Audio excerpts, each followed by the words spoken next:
بسم اللہ الرحمن الرحیم۔ السلام علیکم ناظرین، آپ دیکھ رہے ہیں گجرات نیوز۔ خبر شامل کرنے سے پہلے گزارش ہے کہ ہمارے چینل کو سبسکرائب کر لیں، ویڈیو کو لائک کریں تاکہ ہر نئی آنے والی خبر بر وقت آپ تک پہنچ سکے۔ ناظرین، ایک اہم اپڈیٹ آپ کے ساتھ شیئر کرنے جا رہے ہیں حلقہ N62 سے، جہاں پر سابق MN اے اور مسلم لیگ نون گوجرانوالہ ڈویژن کے صدر چودھری عابد رضا کوٹلہ نے ایک اہم بیان دیا ہے۔ حکومتی فیصلے پر ان کا ایک اہم بیان سامنے آیا ہے۔ چودھری عابد رضا کوٹلہ نے حکومتی فیصلے پر نظر ثانی کی اپیل کی ہے، اور چودھری عابد رضا کوٹلہ کا کہنا ہے کہ پیٹرولیم مصنوعات کی قیمتوں میں اضافے سے مہنگائی کا طوفان آئے گا۔ پیٹرول اور بجلی کی قیمتیں براہ راست عوام کو متاثر کرتی ہیں، اور عوام کے حالات ایسے نہیں ہیں کہ وہ برداشت کر سکیں۔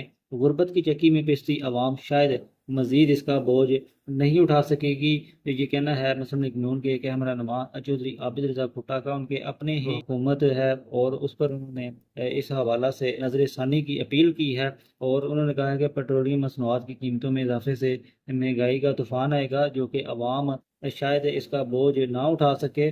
اور انہوں نے اپنی حکومت سے اس حوالے سے اپیل کی ہے کہ اس فیصلہ پر نظر ثانی کی جائے، جو کہ پیٹرولیم مصنوعات کی قیمتیں بڑھائی گئی ہیں، کیونکہ بجلی کی قیمتیں اور پیٹرول کی قیمتیں براہ راست عوام کو متاثر کرتی ہیں، اور عوام کے حالات ایسے نہیں ہیں کہ وہ اس کو جو ہے وہ برداشت کر سکے۔ یہ بیان دیا ہے چودھری عابد رضا کوٹلہ نے حال ہی میں جو قیمتیں بڑھائی گئی پیٹرول کی۔ کمنٹ سیکشن میں اپنی رائے سے ضرور آگاہ کیجیے گا۔ اگلی ویڈیو تک کے لیے دیجیے اجازت۔ اللہ حافظ۔